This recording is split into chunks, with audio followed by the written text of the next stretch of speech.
قبل بداية الفيديو لا تنسى الاشتراك بالقناة مع لايك وتفعيل زر الجرس يصلكم كل جديد إن شاء الله تعالى.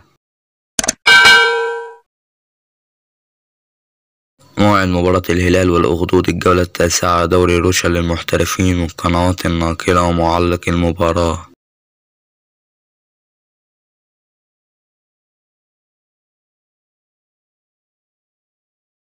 موعد المباراة السبت 7/10/2023. توقيت المباراة الساعة 6 مساء بتوقيت مصر.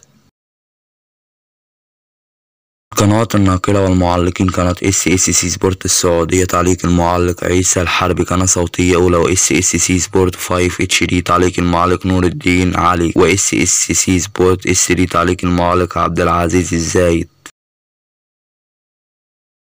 ملعب المباراة استاد مدينة الأمير أزلول بن عبد العزيز الرياضية.